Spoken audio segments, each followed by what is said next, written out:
Bali, ipakita ko yung detalye mga kasirit ng concrete gutter namin dito, kung ano yung pinakaplano ng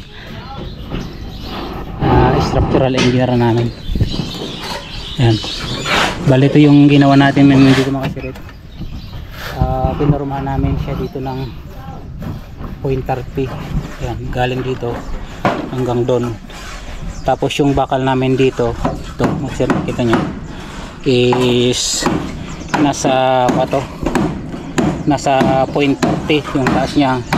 Tapos dito sa kabila is sa 0.80 siya. Bali, in-alternate namin to, itong naka-open na stirrup, and then yung naka-close. Yan, kasi ginawa din namin to na bigas sa ilalim, tapos yung ibabaw siya yung magiging concrete gutter.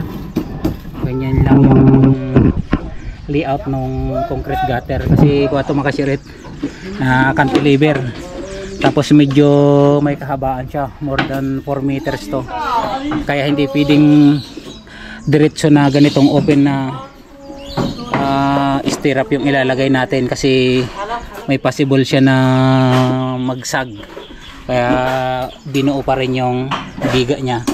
Makikita nyo is may apat pa rin siya na 16mm, and then may cut bar na 16mm sa ibabaw. Tapos doon nalipat sa ilalim, kasi naging tension doon sa ilalim pagdating sa gitna ng biga.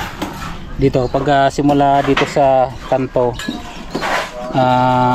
ito yung magiging tension. Pagpunta doon sa gitna, yun na naman ang tension alis malilipat sa ilalim. Kung dito ang tension sa ibabaw, pagdating doon sa gitna, natatransfer yung tension sa ibaba, tapos yung compression is matatransfer na naman sa taas.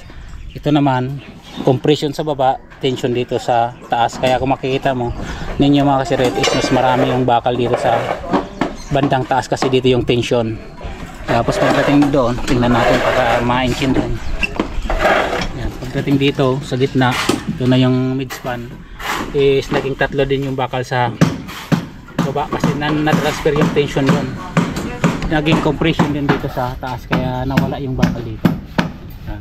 Bali, ang buhos namin dito is magiging 0.35 galing doon sa forma pupunta dito, 0.35. Tapos yun na yung pinakasahig nung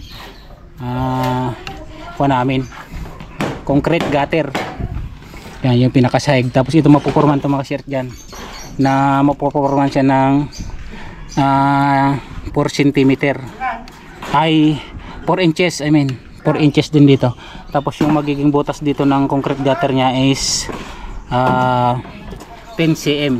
Yan, hanggang doon yan mga shirt, kasi yung magiging bubong nito is pa-slope pa ganyan hanggang dito. Tapos mayroon siyang parapet wall dyan, papunta naman doon.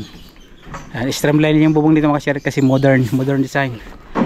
Ngayon is bubuhusan namin yung banda doon, para yung mga kahoy hindi na tayo bumili, tatransfer dito bukas.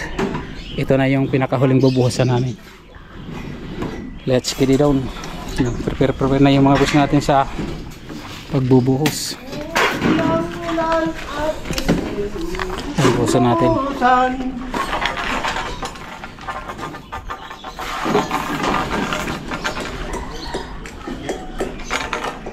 Let's go. Bali, ito na yung pinaka-roof beam natin. Preferably next week or Friday, pwede na tayong maglatag ng steel trusses. Nabuhusan na lahat.